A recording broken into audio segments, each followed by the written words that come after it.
Sejam todos bem-vindos ao capítulo 41. Hoje nós trazemos o capítulo 41 de Emmanuel, que intitula-se A Regra Áurea. A Regra Áurea é o título que Emmanuel dá para este capítulo. E nós vamos adentrar, então, já no capítulo, com um versículo que está contido no Evangelho de Mateus, que é a base para desenvolvermos este capítulo.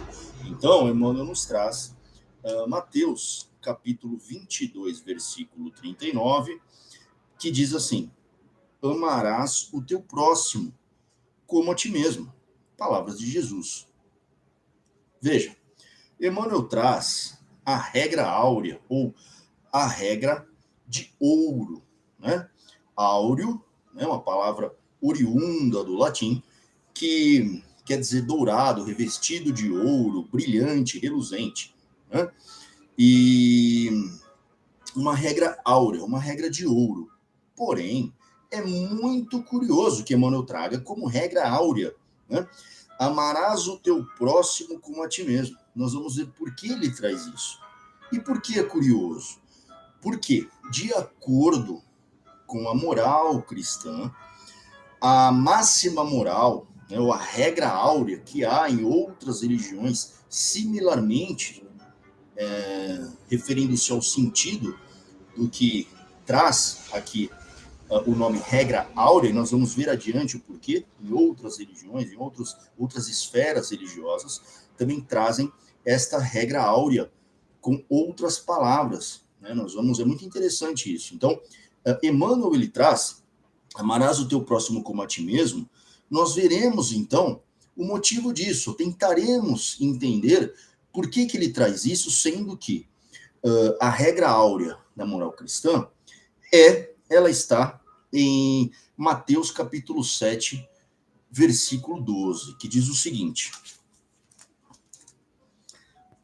tudo o que quereis que os homens vos façam, fazei-o vós a eles. Esta é a lei dos profetas. Então, esta é tida como uma regra áurea. Emmanuel traz, similarmente, obviamente que as duas regras, elas estão interligadas, elas são interdependentes. Porque, vejam, a regra tida como áurea, né, cristã, tudo o que quereis que os homens vos façam, fazei-o vós a eles, esta é a lei dos profetas, está diretamente ligada a amarás o teu próximo como a ti mesmo. Vejam, mas Emmanuel traz esta como sendo a regra áurea para este capítulo. Nós vamos entender as duas num contexto maior, para que nós possamos ver que o sentido do que Emmanuel traz como base deste capítulo está contido no que Jesus veio trazer-nos como uma regra abrangente, mais abrangente do que havia à época antes de Jesus. Porém, já outros povos falavam sobre isso. Então, nós vamos dar um olhar para estas palavras de Jesus, não deixando de lado, né, outras culturas, outras denominações religiosas que também falaram sobre a mesma coisa, né, porque é o mesmo sentido. Né, o que Jesus vem trazer é a unicidade de Deus. E nós vamos ver o porquê que alguns que vieram trazer esta mensagem também foram pavimentando também a vinda de Cristo à Terra, de Jesus. Então, quando nós temos aqui como regra de ouro, amarás o teu próximo como a ti mesmo, nós podemos entrar nas palavras de Emmanuel para começarmos a vislumbrar um sentido mais profundo deste versículo, que Emmanuel vem nos esclarecer. Então, Emmanuel diz o seguinte: incontestavelmente, muitos séculos antes da vinda do Cristo, já era ensinada no mundo a regra áurea, trazida por embaixadores de sua sabedoria e misericórdia.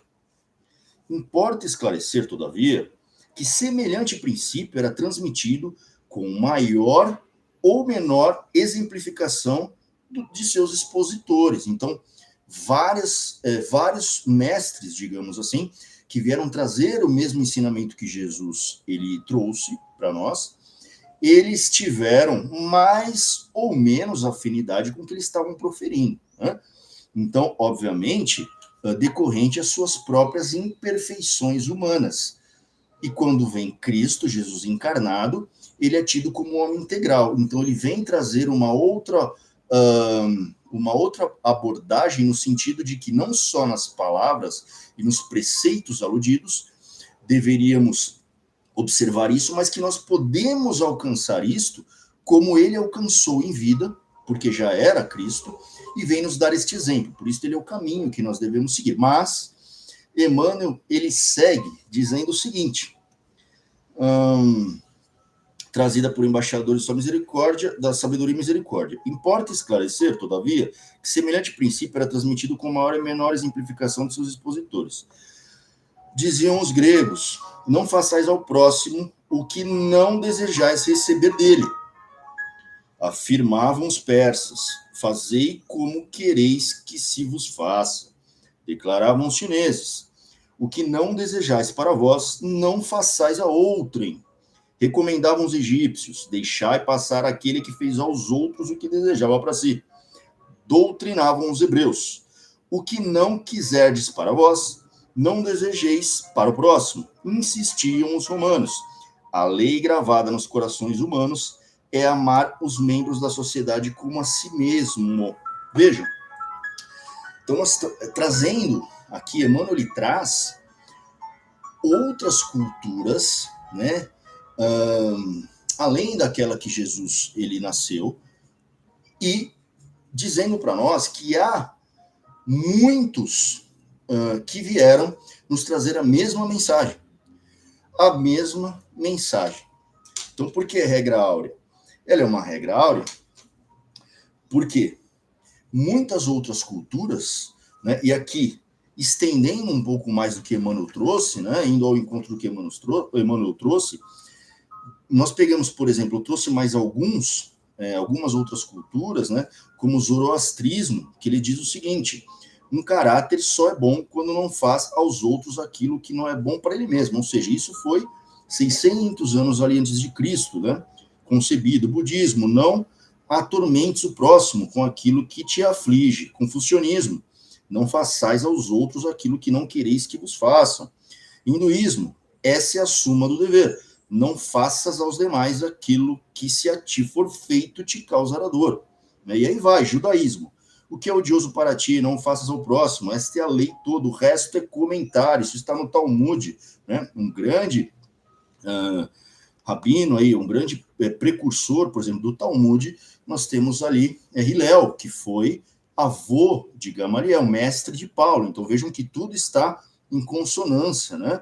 Desde um passado, e antes de Jesus vir à Terra, já está sendo preparado, né?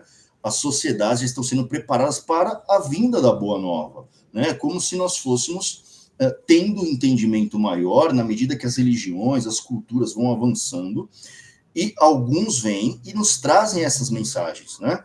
O islamismo mesmo, nenhum de nós é crente até que deseje para o seu irmão aquilo que deseja para si mesmo. Muito interessante, né? Este preceito do islamismo. Nenhum de nós é crente até que deseje para seu irmão aquilo que deseja para si mesmo. Então, porque muitas vezes, no nosso egoísmo, até entra muito a inveja, né? Nós desejamos o melhor para nós, mas para o nosso irmão não. Então, para nós tudo, para o nosso irmão, nós nem queremos que ele tenha as coisas. Então, isto é um preceito muito interessante. Quando nós desejamos para o outro o que nós desejamos para nós, realmente que nós estamos crendo no Senhor e que nós estamos nos vendo como irmãos aqui na Terra, né? Então são preceitos aí que vão balizar as religiões. O cristianismo, por fim, tudo que quereis que os homens vos façam, fazei-o também a eles. Então aqui nós estamos falando de tudo que quereis que os homens vos façam, fazei-o também a eles. Vejam que nós temos dois tipos de injunções desta máxima moral, digamos assim, em todas as religiões, a maioria delas, que nós estamos a citar aqui, que é uma injunção negativa e uma injunção positiva. Vejam que a maioria delas é não façais, né? Não cometeis, né? E quando nós pegamos no cristianismo as palavras de Jesus, ele já traz uma injunção positiva, façais, né? Aos homens o que quereis que fizessem a vós. Então, aí já é uma ação, né? É um ato e não simplesmente uma passividade de não agir, né? Ou de uma injunção negativa. Veja, então Jesus ele vem nos trazer várias atualizações, né, das ditas leis antigas, né, das antigas religiões, né? É muito importante nós observarmos isso, porque ao longo do progresso humano nós vemos também a abertura para novas leis, né? Leis universais que eu digo aqui. Vejam que as leis de Moisés elas também eram nesse sentido eram todas negativas, né? Negativas no sentido de negação, ou seja, quando nas leis mosaicas está não matarás, não cometeria adultérios, não furtarás, não cobiçarás, o que nós temos aqui é que não faça tal coisa, tal prática que está sendo feita em larga escala para que vocês não façam. Mesmo que vocês não entendam, não façam, é uma lei, é uma imposição para não fazer. Por quê? Porque os homens, na sua inconsciência espiritual ainda, eles não conseguiam compreender o porquê daquilo. Era uma coisa natural, era uma coisa naturalizada, ou seja, aquilo já estava condicionado, muitas práticas que hoje são tidas como abomináveis. Então, esta imposição de não façais, né, isto é atualizado por Jesus, digamos assim, para façais, ou ame o próximo como a ti mesmo, por aí vai. Então, como em Romanos, né, Paulo fala, capítulo 13, versículo 9, não cometerás adultérios, não matarás, não furtarás, não cobiçarás. Ele diz, Paulo, se resumem nestas palavras, amarás o teu próximo como a ti mesmo. É isso que Paulo traz em Romanos. Ele quer dizer que quando ainda não tínhamos a consciência total do que fazíamos, nós tínhamos que ser freados por uma imposição de não faça isso. Porém, quando Jesus veio nos trazer a lei do amor, da caridade, da misericórdia, né, nós vemos que ali já estão preconizadas algumas ações para que nós façamos algo, né? Então, é muito interessante nós observarmos isso nesse sentido, né? E aqui eu já aproveito para deixar já neste momento aqui uma dica para vocês, porque Emmanuel traz que os gregos, persas, chineses, egípcios, hebreus, romanos, né, eles tinham, nesse mesmo sentido do que Jesus veio nos trazer, as regras áureas, que elas convergem no mesmo sentido da fraternidade humana, né?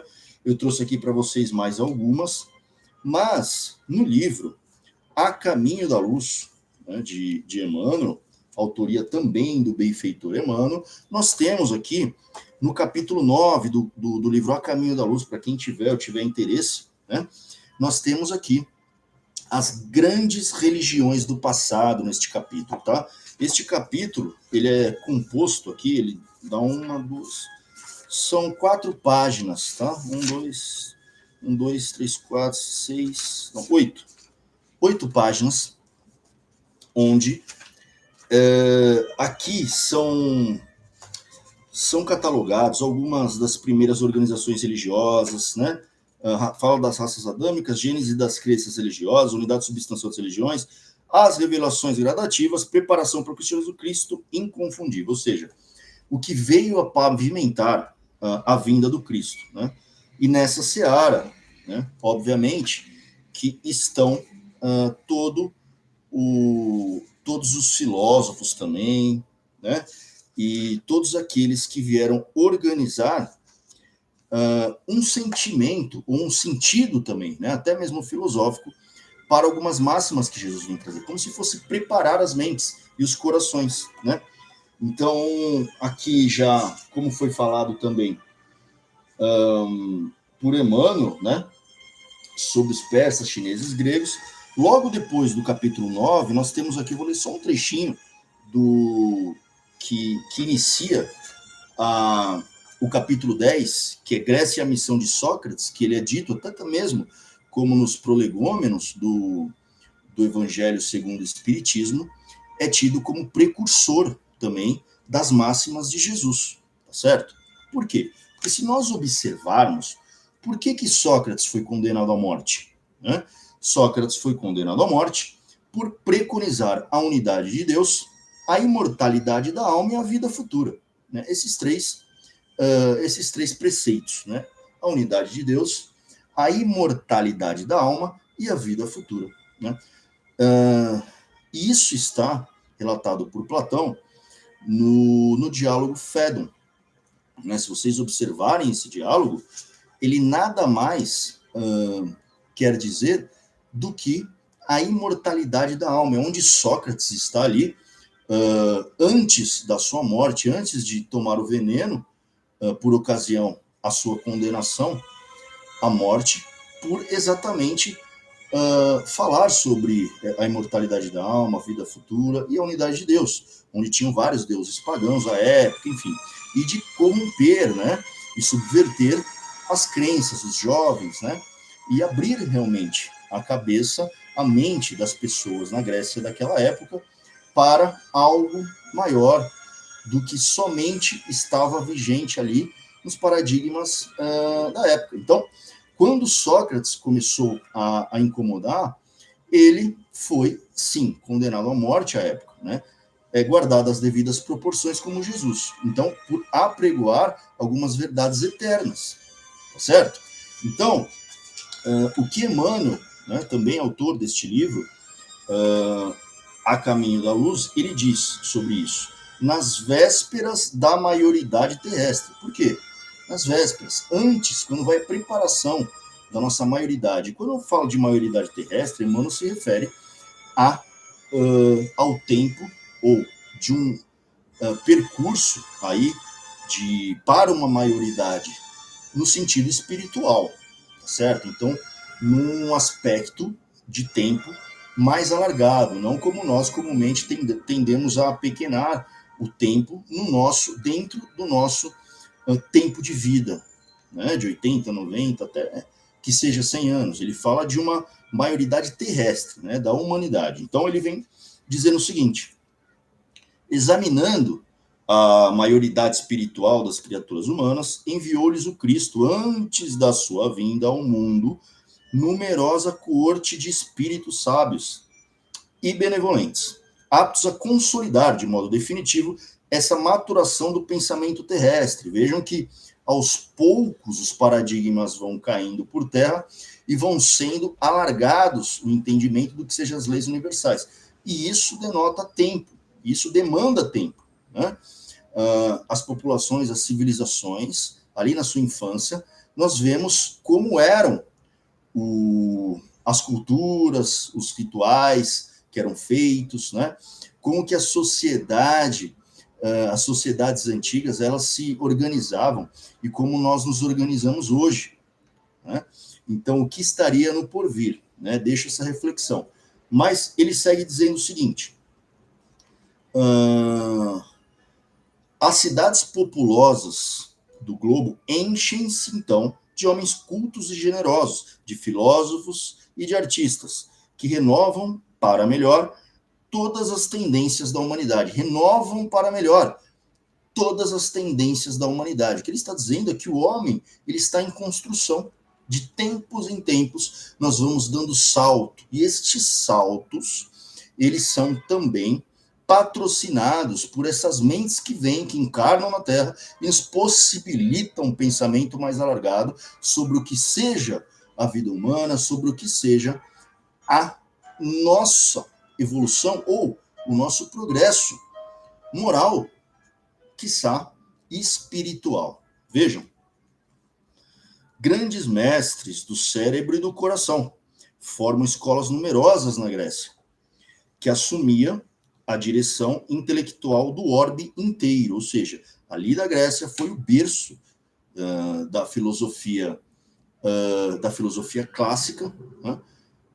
Onde dali surgiram, né, desde os pré-socráticos e tudo mais, surgiram pensamentos que até hoje, né, permeiam ali a nossa ideia de universo, né, de ser humano, né, da própria ciência. Então, isto é considerado a Grécia o berço, né, de muitas filosofias que até hoje permeiam a nossa sociedade. Muitos conceitos também que foram depois depurados, que nasceram ali na civilização grega. Então, grandes mestres do cérebro e do coração formam escolas numerosas na Grécia, que assumiam a direção intelectual do orbe inteiro, ou seja, como viessem trazer um novo salto intelectual para a civilização, partindo dali. Por isso, o berço. Então, a maioria desses pensadores, que eram os enviados do Cristo, as coletividades terrestres enviados do Cristo, trazem do círculo retraído, isolado dos templos, os ensinamentos dos grandes iniciados para as praças públicas, pregando a verdade às multidões. Vejam, a maioria das resistências encontradas pelos grandes pensadores que difundiram isto para o vulgo, nós sabemos que é por quê? Porque o que era tido antes nos templos fechados, né, em sociedades iniciáticas fechadas, em sociedades secretas, né, isto foi também extrapolado para as praças públicas, vide o próprio Sócrates e o próprio Jesus. Por isso, essa similaridade de Jesus com Sócrates, obviamente que os que vieram antes, com as suas sombras ainda, como refuscado, a luz, mas tentando passar algo, mesmo com as suas imperfeições, né, como se fosse refletindo a luz verdadeira, como a lua que reflete a luz do sol, ainda com as suas imperfeições e suas sombras, porém refletindo já uma luz. E Cristo, ele vem como algo áureo, resplandecente, ou seja, como o próprio sol que brilha com a verdade.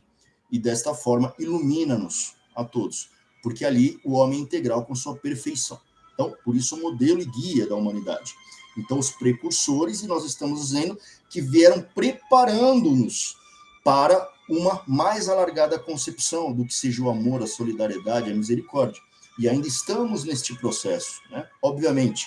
Então, eu quis ler para que vocês tenham uma noção, e fica aqui a dica do capítulo 9. Então, podem ler o capítulo 10 e o livro todo também, que é muito edificante, o Caminho da Luz. Nosso irmão Franciscano Xavier, com as suas mãos, pelo benfeitor Emmanuel. Fica aqui a nossa dica também, para todos vocês que se interessam. E Emmanuel, ele então, ele segue, né? Ele segue dizendo o seguinte: na antiguidade, todos os povos receberam a lei de ouro da magnanimidade do Cristo, ou seja, todos receberam, foi pulverizado isto para a humanidade, em épocas diversas, né? Essas regras áureas, nós já vimos aqui, ditos com palavras diferentes, a mesma ideia, o cerne o espírito, né, do entendimento do que seja esta regra áurea que nós estamos falando. Então, profetas, administradores, juízes e filósofos, ou seja, em várias áreas sociais, porém, procederam como instrumentos mais ou menos identificados com a inspiração dos planos mais altos da vida. Alguns, com as suas imperfeições, deixaram passar mais a luz, outros menos, com as suas sombras, impediram um pouco esta mensagem ser integralmente passada. E também não só isso, né? Não só o trabalho dos benfeitores, né, dos mensageiros, digamos assim, dessa lei universal, mas pelo próprio grau de progresso humano das épocas. Ou seja, nós precisamos falar com uma linguagem numa época com um ser humano, se nós pegarmos um período de vida de um ser humano, com uma criança, com um adolescente de outro, com uma pessoa madura de outra. Então, quando nós vemos estas linguagens sendo passadas para aqueles que vêm nos passar as mensagens, nós vemos que são adaptadas. Nós vamos ver muito mais agora adiante, para entender como essa pedagogia de Jesus era perfeita à época e que nós ainda colhemos frutos, ainda hoje, sobre tudo que Jesus veio nos trazer e exemplificar com a sua própria vida. Então, é um processo que vem sendo preparado no plano espiritual e sendo trazido aos homens ao longo de toda a jornada humana, para que nós possamos avançar, dar um passo a mais em direção à perfeição espiritual. Somos ainda perfectíveis, né? Ou seja, nós temos a potencialidade de sermos perfeitos, talvez não como humanos, mas espiritualmente, de chegarmos adiante mirando o exemplo de Cristo e de Jesus. Porque é ali que é condensado essas leis e nós vamos entender um pouco mais o porquê disso. O porquê que Cristo é a verdade, o caminho e a vida. Né? Nós vamos entender. E quando é dito, né,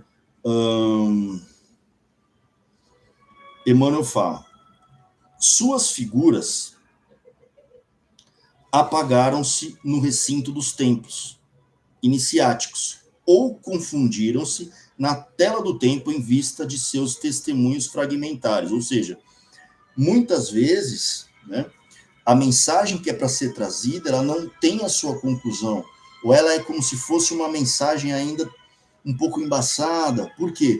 Pela imperfeição dos homens, pelos homens que vêm nessa missão, né, a Terra, serem inebriados pelos apelos da Terra. Então, muitas vezes, essas mensagens, elas não conseguem chegar a nós como deveria. Talvez Sócrates, antes de Jesus, foi o que mais se aproximou, né, no sentido de trazer-nos esta vida futura, imortalidade da alma, como Jesus depois vem trazer, de uma maneira mais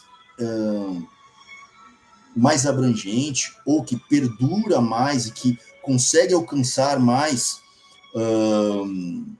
pessoas até hoje, né? Mas que foi sendo também trabalhado ao longo dos tempos. Então, Emmanuel ele finaliza dizendo o seguinte: como o mestre todavia, a regra áurea é a novidade divina, porque Jesus a ensinou e exemplificou, não com virtudes parciais, mas em plenitude de trabalho, abnegação e amor, a caridade das praças públicas, revelando-se aos olhos da humanidade inteira. Então vejam, Jesus ele trouxe à luz, né, aquilo que veio ser revelado, que antes era muitas vezes dito fragmentadamente, essas verdades eternas, espirituais, em templos fechados, né, onde só se passavam a iniciados, a discípulos, e Jesus veio trazer isto para as praças, ou seja, ser acessível a todos. Isso era um dos motivos de que ele encontrou muita resistência por isso também. Nós vamos ver um pouco mais, porque quando a regra áurea Emmanuel traz, amarás o teu próximo como a ti mesmo, vejam, a regra áurea antes ou até hoje, trazida pelo cristianismo, é tudo o que quereis que os homens os façam, fazeis a vós a eles. Esta é a lei dos profetas. Está muito ainda nas ações. Mesmo sendo uma injunção positiva, ainda está na ação. Faceis, farás. E olha que interessante o que Emmanuel nos traz. E aí nós entramos, por que Emmanuel traz, então, como regra de ouro, esta outra passagem, amarás o teu próximo como ti mesmo? Porque Emmanuel, ele está trazendo aqui, né, o amor como chave. Então, enquanto aqui nós estamos falando, antes disso, nós estamos falando de preceitos positivos ou negativos, no sentido de não façais ou façais, todos eles dizem respeito a atitudes, né, em ações. Né? E aqui, Emmanuel, ele traz algo que eleva um pouco mais essa mensagem, dizendo, amarás, como Jesus falava, amarás o teu próximo como a ti mesmo. Então veja, é muito interessante. Por quê que Emmanuel traz isso? É muito interessante. Porque ele está abrangendo aqui algo que nós temos numa passagem, né, quando ele traz amarás o teu próximo como a ti mesmo, que é Mateus 22, versículo 39, ele traz uma passagem que, na verdade, há uma outra, um versículo anterior. Por isso que eu vou trazer aqui, para que nós possamos adentrar, aprofundar mais um pouquinho esse sentido. Porque olha só que interessante. Emmanuel traz Mateus, capítulo 22, versículo 39, né, que ele abrange, na verdade, desde o versículo 34 até o versículo 40. Por quê? Porque essa é uma passagem que Jesus ele está sendo interpelado, né? Então é em resposta a algo. Jesus foi provocado, no sentido de que aqui nós temos o grande mandamento. Vejam, o grande mandamento. Então aqui em Mateus capítulo 22, versículo 34, nós vamos chegar aqui no 39 que Emmanuel baseia-se, o capítulo 41 aqui, ele começa o seguinte: sabendo os fariseus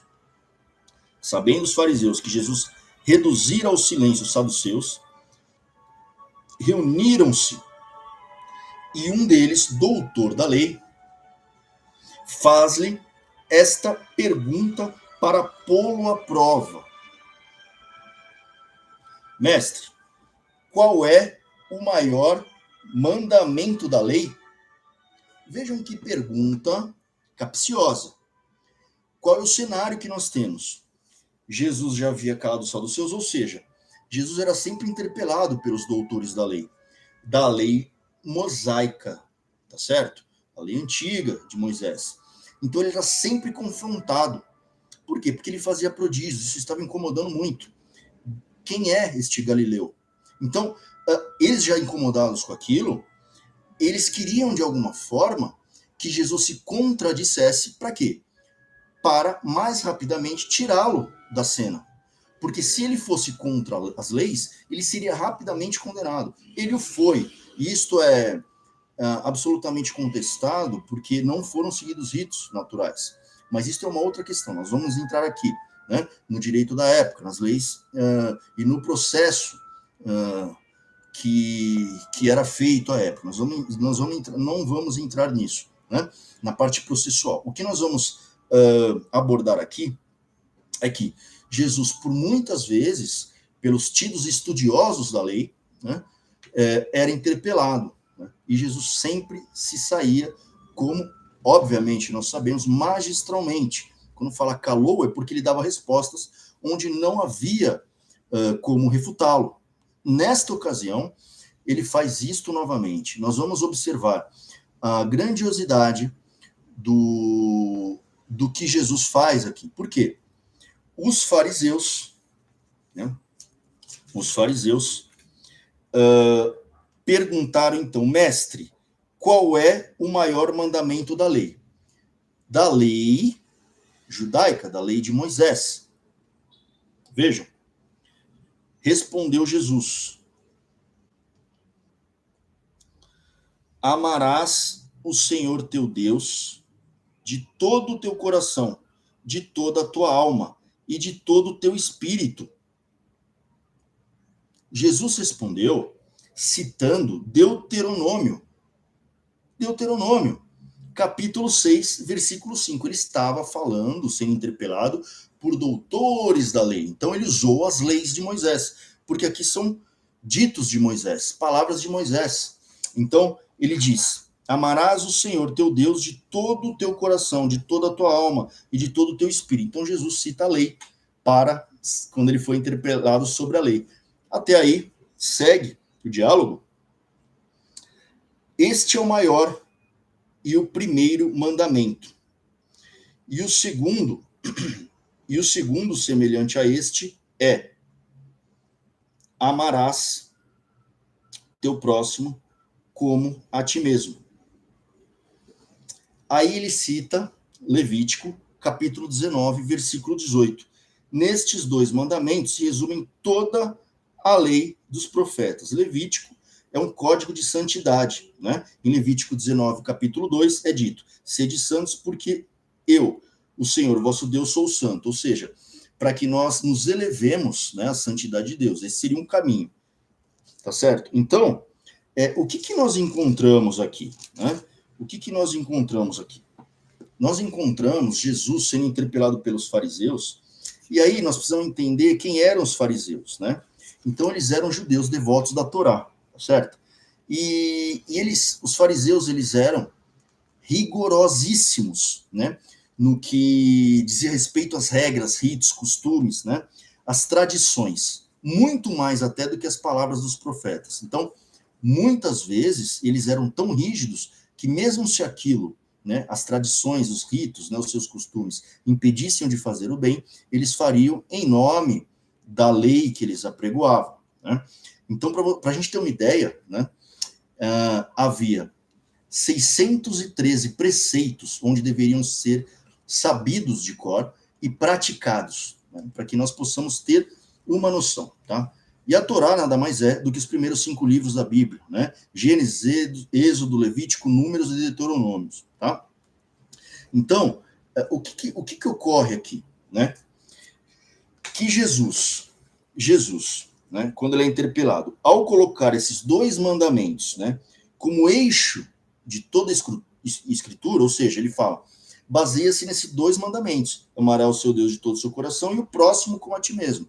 Vejam que Emmanuel, ele traz o segundo, que é, amarás o teu próximo como a ti mesmo, né? E aí, quando nós observamos os 2 preceitos que Jesus traz sendo basilares, né, de todos os outros mandamentos, nós temos aqui, né, que Jesus coloca em primeiro lugar a atitude filial com Deus, tá certo? E depois a relação interhumana, né, como fundamento religioso de toda a lei de Deus. E quando eu falo fundamento religioso, é religioso para Jesus, não religioso como nós temos o sentido das religiões aqui, de denominações, instituições religiosas, né, inúmeras, por aí afora. Eu digo religioso no sentido de ligação com Deus. Então, nós temos aí, em primeiro lugar, Jesus ele coloca, né, uma relação filial com Deus, ou seja, numa verticalidade. A partir daí, ele coloca uma visão, né, e uma aliança também no plano horizontal, numa relação interhumana, ou seja, interpessoal, com o nosso próximo, tá certo? Então, o que aqui Jesus vem trazer? E aí, obviamente que nós podemos aprofundar os sentidos, porque os ensinamentos de Jesus, eles têm vários níveis de aprofundamento, né? Só que Jesus, ele traz aqui como chave o amor. Amarás o Senhor Deus. Amarás o Senhor teu Deus. E amarás o teu próximo, ou seja, o amor que vai basear o seu amor com Deus é o mesmo com o próximo, ou seja, eu não posso amar a Deus se eu não tiver amor ao próximo. Ao mesmo tempo, eu não posso amar o próximo sem ter o amor a Deus. Então, uma coisa está interligada à outra, do que traz o sentido disso para Jesus, para nós. Então, vejam, se nós observarmos isso num aspecto simbólico, numa verticalidade na relação de filiação com Deus em primeiro lugar, ou seja, o amor de Deus, que é um amor universal, tá certo? Numa verticalidade e numa horizontalidade. Então, são 2 preceitos que Jesus traz. Vejam que formam uma cruz, tá certo? Então, tem uma verticalidade com Deus e depois uma horizontalidade formando a cruz, exatamente isso. Por isso que ele traz 2. Isso é um sentido um pouco mais profundo e simbólico. Nós não vamos também esmiuçar muito isso, porque nós temos que seguir aqui o nosso conteúdo. Mas vejam que isto forma uma cruz. São 2 preceitos, tá certo? Então, quando Jesus traz isto para nós, né, que a chave, então, aí, não é mais uma ação ou uma não ação, como uma proibição de não façais isso ou aquilo, ou façais isto porque isto é bom, mas ele traz algo um pouco mais subjetivo no sentido de que ele é sutil, mas ele é o que vai mover as ações ou não ações, que é o amor. Então, a base para isso é o amor, e esse amor é a chave hermenêutica que Jesus nos traz. Isso nós encontramos em Tiago, capítulo 2, versículo 8, e em Gálatas também, capítulo 5, versículo 14, né? Que é amarás o teu próximo como a ti mesmo. Então, o amor que Jesus traz aqui, baseando esta regra áurea, é a novidade que diz Emmanuel desta atualização. Como Jesus disse, eu não vim destruir a lei, né? Eu vim para cumpri-la, né? A lei de Moisés. Então, Jesus ele nunca confrontou a lei de Moisés em todas as interpelações, que foram várias, foram muitas, e poucas ainda nós temos relatado. Isso deve ter sido muito mais confrontado Jesus à época, pelos ditos doutores das leis que estudavam, né? Então, quando nós trazemos estes 2 mandamentos, nós temos que entender o seguinte, né? Nós temos que entender o seguinte: quando nós falamos de amor ao próximo, né, isso entra também numa situação que a época que Jesus viveu, ele veio quebrar, sim, vários paradigmas nesse sentido, porque quando nós temos o próximo, nós devemos nos perguntar também o que seria o próximo que Jesus veio trazer, né, para nós, né? E é muito interessante, mais uma vez, né, porque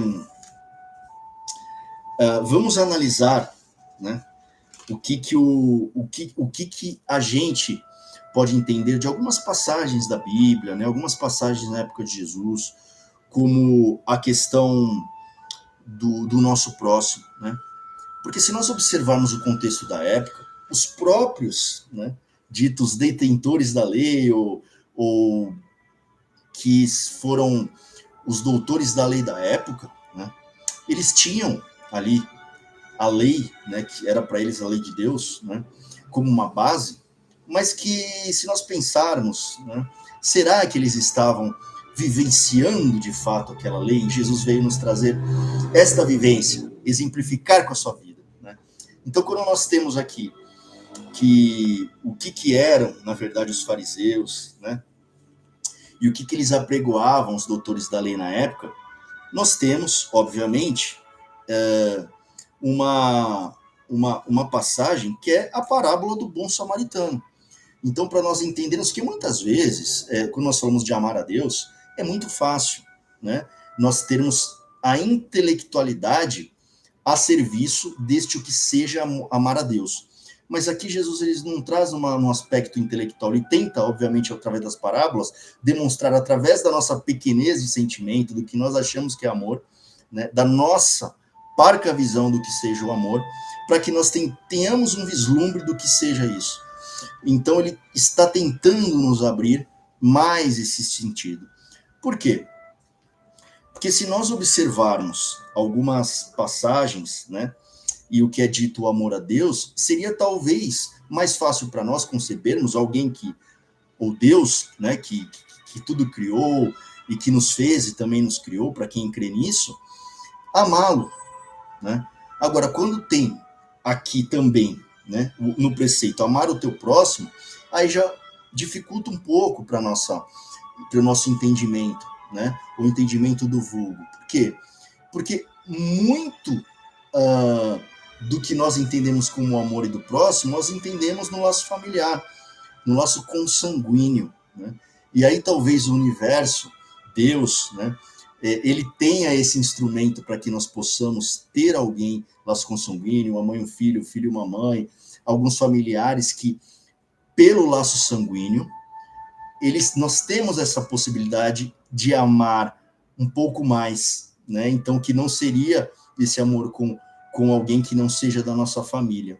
Ainda nessa nossa adolescência espiritual. Por quê? Porque é um mecanismo que a espiritualidade tem para que nós possamos amar um pouco mais. Quando você cuida, cria, desde pequeno, você desenvolve aquele amor diferencial. Então, isto ainda é, para nós, o máximo do amor. E o que Jesus nos traz? Né? Este amor maior, que ainda possivelmente nós não compreendemos na sua totalidade. Né? Então, este amor maior, ele diz respeito, né, a todos, até mesmo quando nós observamos na passagem, né, naquela passagem de Mateus, que Jesus falava a uma multidão muito grande, né, dentro de um recinto, e havia gente saindo até para fora, de tanta gente que tinha para ouvir Jesus. Até que uma pessoa chega a Jesus e diz: Mestre, sua mãe e seus irmãos estão lá fora, esperando para falar contigo, a ocasião para falar com Jesus. E Jesus, então, ele diz: quem é minha mãe e quem são meus irmãos? E apontando, né, fazendo referência aos apóstolos, ele diz: eis aqui minha mãe e meus irmãos. E ele acrescenta dizendo: todo aquele que faz a vontade do meu Pai, que está nos céus, é meu irmão, minha irmã e minha mãe. Então, aí Jesus ele traz um conceito, né, de família universal. Né? É um conceito de família universal, né, que nós dificilmente compreendemos, né? Pela obrigação de amarmos, talvez, os laços consanguíneos, pessoas da nossa família, mas nós ainda não abarcamos este amor que Jesus traz. Todo aquele que faz a vontade do meu Pai é meu irmão. Então, uma família espiritual, né? Então, nesse sentido, Jesus também vem alargar e quebrar outro paradigma aqui, dizendo que existe uma família universal, existe uma família espiritual, não somente aquela consanguínea. Então, vejam, ele não está aqui, é válido que nós atentemos a isso, ele não está alijando a sua mãe e seus irmãos ali, Maria e seus irmãos que estavam ali esperando para falar com ele. Ele está abarcando mais o sentido de família. Então, ele está alargando esse sentido, trazendo uma visão superior, espiritualmente falando, deste sentido de família, que muitas vezes, quando Jesus falava essas coisas, né, causava perplexidade. Até esse entendimento, imaginem a época, nós não entendemos até hoje muitas coisas que Jesus falava. Imaginem na época, né, essas coisas, ainda mais com os doutores da lei, fariseus, saduceus, levitas, imaginem o que Jesus veio quebrar de paradigmas vigentes, mas nunca afrontando a lei de Moisés. Ele disse que veio cumprir a lei. Então, olha que bonito, ele sabia, obviamente, que era Cristo, antes do planeta ser formado, que era um trabalho que estava sendo feito ao longo dos anos da humanidade, né, do desenvolvimento humano aqui no orbe. Então, ele, tendo esse conhecimento todo, não havia quem pudesse o refutar, porque muito do que ele trazia era de verdades universais, do reino dos céus verdadeiramente. E muito do que os fariseus e levitas queriam interpelar Jesus e colocar ele contra as leis eram simplesmente estudiosos de palavras mortas, no sentido de que falavam, mas não agiam, né? Não agiam. Para nós termos uma noção, a tradição, né, que era na época tida como o que seja irmão ou não irmão, e como Jesus veio transcender muitos conceitos aqui, até de amor, de misericórdia, nós entendemos muito na parábola do bom samaritano. Então, nós temos em Lucas capítulo 10, versículos de 25 a 37, e eu vou ler aqui para que nós possamos desenvolver aí tudo que nós estamos falando e algumas curiosidades da época de Jesus e que nós podemos também atualizar para os nossos tempos de hoje. Então, esta parábola, ela conta o seguinte. É bom lembrar, esta parábola do bom samaritano, então ela não é algo que aconteceu factualmente, né? Por isso, parábola do bom samaritano. Ela é uma história inventada por quem? Por Jesus, em resposta ao ser interpelado, tá? Então, vejam só, Jesus ali contando uma história, como um grande contador de histórias, ele diz esta parábola em resposta ao que nós vamos ver agora. Prestem atenção.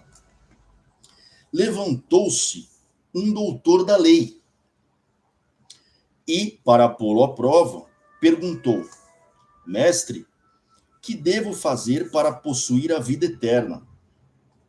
Então vejam, é importante nós pontuarmos o seguinte: para pô-lo à prova. Então, a todo momento, como nós vimos na passagem anterior também, ele era interpelado sobre as leis para pô-lo à prova, em contradição sobre as leis mosaicas, porque isso era, quando se contradiziam as leis de Moisés, a pessoa poderia ser levada à morte. Então, aqui, eles fazem essa inquirição: Mestre, o que devo fazer para possuir a vida eterna? Disse-lhe Jesus: que está escrito na lei? Como é que lês? Olha que a sabedoria de Jesus, né? Eles perguntam a Jesus, né?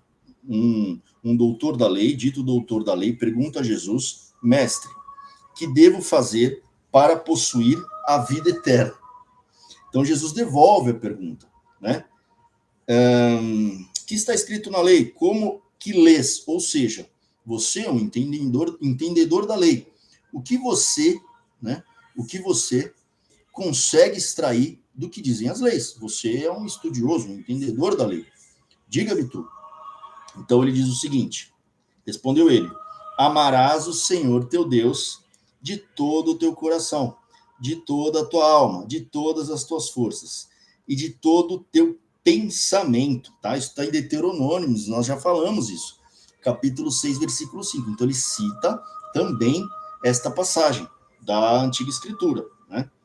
E a teu próximo como a ti mesmo, né? Levítico 19, versículo 18. Falou-lhe Jesus: respondeste bem, faze isto e viverás. Então vejam, Jesus, porque a pergunta foi como possuir a vida eterna, né? Então ele falou, é isso aí, é o que está na lei, faz isso. Então Jesus, ele retorna para a lei e diz, é o que está na lei. Ele não refuta a lei em nenhum momento, né? Mas ele, né, o doutor da lei, querendo justificar-se, perguntou a Jesus, e quem é o meu próximo? Né? Então, ó, a teu próximo como a ti mesmo, amará a Deus sobre todas as coisas e o teu próximo como a ti mesmo. Aí ele tentou pegar Jesus mais uma vez, né? Então, querendo justificar-se, perguntou Jesus, e quem é o meu próximo? Ou seja, e aqui eu vou fazer um parênteses, antes de contar essa parábola que Jesus narra, tá? Aqui eu vou fazer um parênteses, muito importante. Por que o doutor da lei perguntou, e quem é o meu próximo? Veja, o próximo, tá? Ou irmão, né? Para quem era judeu na época e quem seguia à risca, né, as leis da Torá ali, e como eu falei, eram muito rígidos com os costumes e tudo mais, eram um outro de origem israelita, tá certo? Então é preciso que nós entendamos isso antes de seguirmos, né? Quem não era israelita não era visto como um irmão, como um próximo. Vejam, né? Então, assim, e mais uma coisa, mesmo dentro do espectro socio-religioso, né, ali, mesmo assim, o próximo deveria estar puro, ou seja, não deveria estar legalmente impuro, tá? E aí entra vários rituais, como eu falei, 613 preceitos que você deveria fazer para você se purificar, ou seja, pro forma, né, para dizer você está puro, tá certo? Então, para que não entrasse em contato com ninguém e não tornasse o outro também impuro, tá certo? Então, o que ocorre aqui, né? Para que nós entendamos o conceito de próximo, de irmão, para esse doutor da lei, era quem tivesse os mesmos hábitos que eles preconizavam. Então vejam o que Jesus traz e depois nós vamos entender a lição magna do mestre. Então ele diz o seguinte: e quem é o meu próximo que eu devo amar? Jesus então contou: um homem descia de Jerusalém a Jericó e caiu nas mãos de ladrões, que o despojaram e, depois de o terem maltratado com muitos ferimentos, retiraram-se, deixando-o meio morto. Por acaso desceu pelo mesmo caminho um sacerdote, viu e passou adiante. Igualmente um levita, chegando àquele lugar, viu e passou também adiante. Mas um samaritano que viajava, chegando àquele lugar, viu e moveu-se de compaixão. Aproximando-se, atou-lhe as feridas, deitando nelas azeite e vinho. Colocou-o sobre a sua própria montaria e levou-o a uma hospedagem e tratou dele. No dia seguinte, tirou 2 denários, dinheiro da época, e deu-lhe ao hospedeiro, dizendo-lhe, trata dele, e quanto gastares a mais, na volta te pagarei. Qual desses 3 parece ter sido próximo daquele que caiu nas mãos dos ladrões? Vejam, eles perguntaram para Jesus, quem é o meu próximo? Jesus contou esta história, que tem muitos ensinamentos neste curto trecho, como Jesus era conciso e assertivo nas suas palavras, nos seus ensinamentos. E Jesus, após contar esta história, devolve a pergunta. Qual dos três parece ter sido próximo daquele que caiu nas mãos dos ladrões? Responde o doutor da lei: aquele que usou de misericórdia para com ele. Então Jesus lhes disse: vai e faze tu o mesmo. Olha a genialidade de Jesus. Então, em nenhum momento ele disse, ele deu exemplos. Agora, por que Jesus? Ele citou nessa história, ele ensinou com vários exemplos do que havia na época. Então, Jesus, ele diz que um sacerdote passou por aquele que estava sem nada, até a roupa foi levada, foi roubado, foi maltratado, estava à beira do caminho quase morto, né? Então o sacerdote passou reto. Um levita, todos eles doutores da lei, estudiosos das leis, passou. E o samaritano, por sua vez, se compadeceu, teve compaixão, que foi o que o moveu, cuidou, e não só na hora, né? Deixou aos cuidados e ainda pagou a sua estadia e o que houvesse mais a ser pago. Ou seja, foi aquele que foi o próximo daquele homem. Então, é um ensinamento grandioso. Por quê? Porque se nós observarmos aqui, né, por que Jesus, né? Por que Jesus cita esses exemplos, né? E por que ele traz na sua alegoria, né, o samaritano, né? Por que ele traz o samaritano como alguém que foi piedoso, né? Então, aí também nós precisamos entender, porque senão fica algo vago, né? Nós precisamos entender, né, por que Jesus traz o exemplo do samaritano. Vejam, os samaritanos, eles não eram benquistos pelos judeus da época, tá? Por quê? Aí nós precisamos remontar um período do ano de 722, mais ou menos o ano 722, antes de Cristo, um período histórico. A explicação está na história. Por quê? Porque é o seguinte, no ano de 722 antes de Cristo, né, o rei da Síria, né, ele invadiu a Samaria, tá certo? E o que ele fez? Como ele venceu esta invasão, né, como numa guerra, né, de conquistar, ele invadiu Samaria e os que estavam ali, né, foram levados em cativeiro para a Síria, tá certo? E foram levados como espólio de guerra, né? E foram para a Síria, né? Aí, neste período, né, onde os samaritanos foram levados para a Síria, muitos ditos pagãos foram a Samaria, então Samaria, e casaram-se com os samaritanos que estavam lá, porque não foram todos os samaritanos que foram para o exílio, tá certo? Sempre fica alguém. Então, os que estavam lá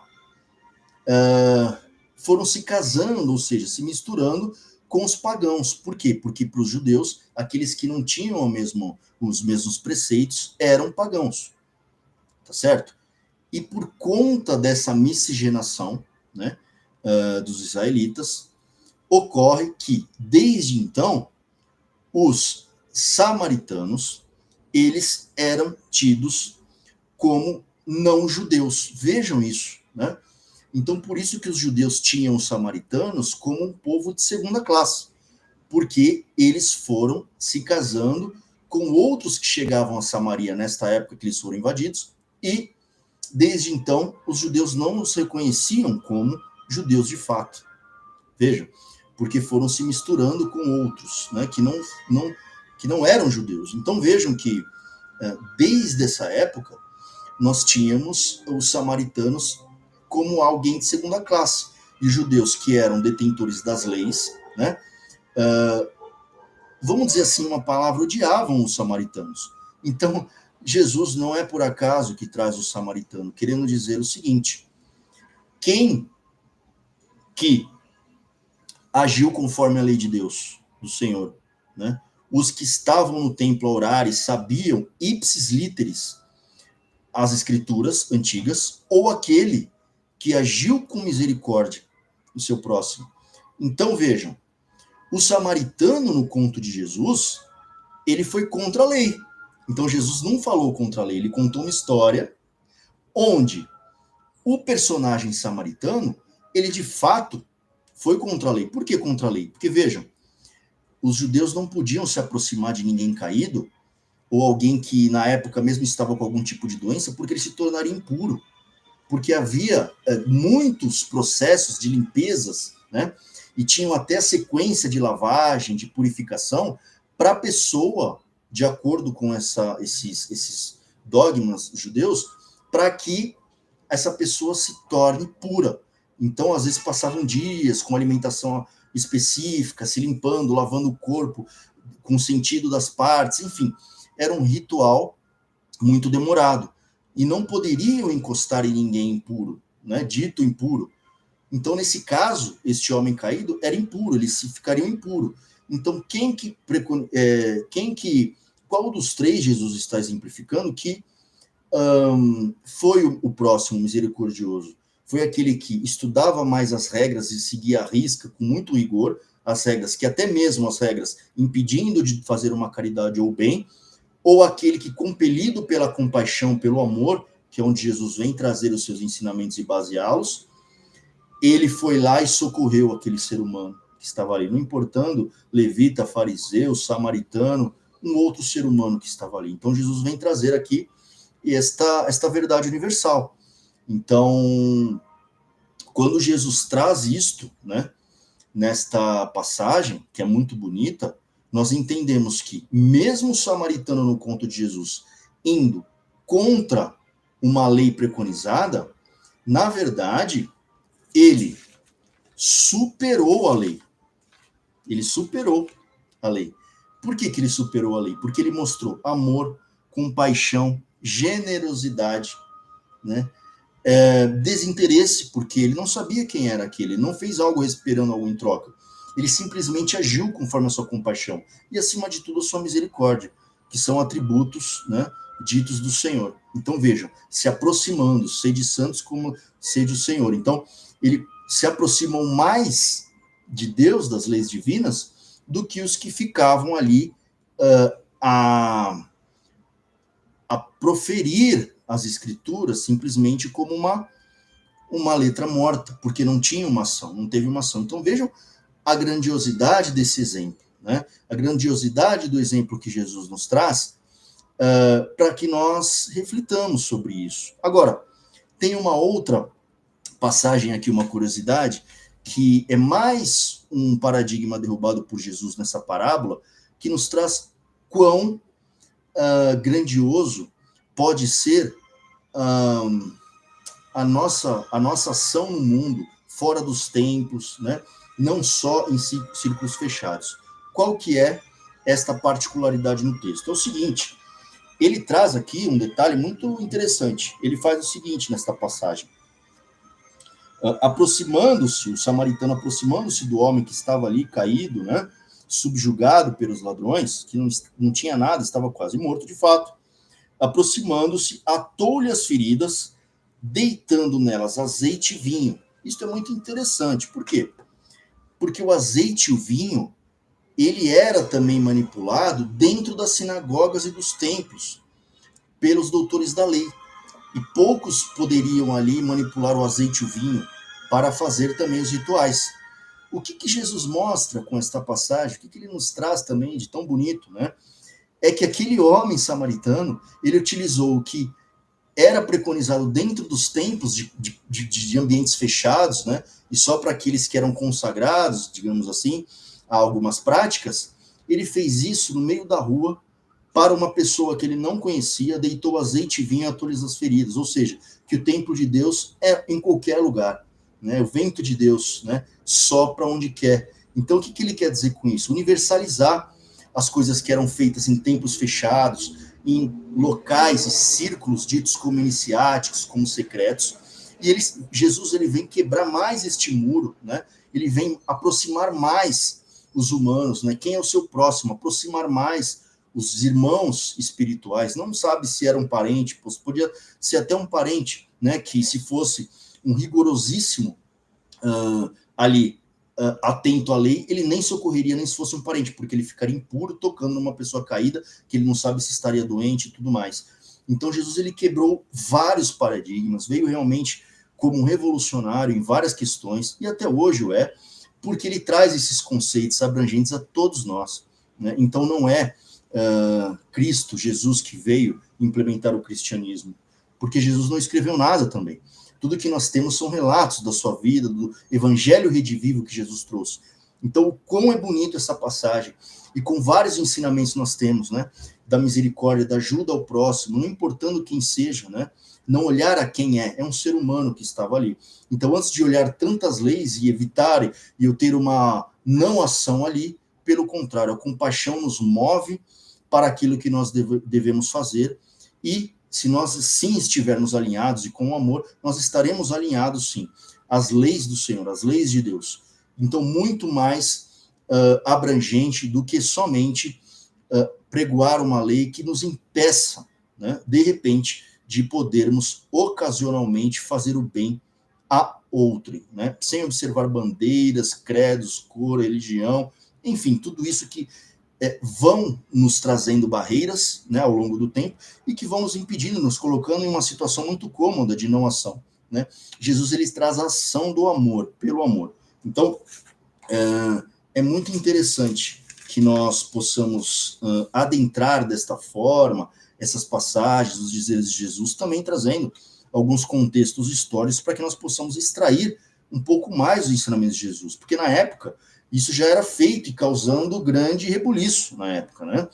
Porque o que Jesus veio trazer das leis de Deus realmente batia de frente com muitos costumes à época, né?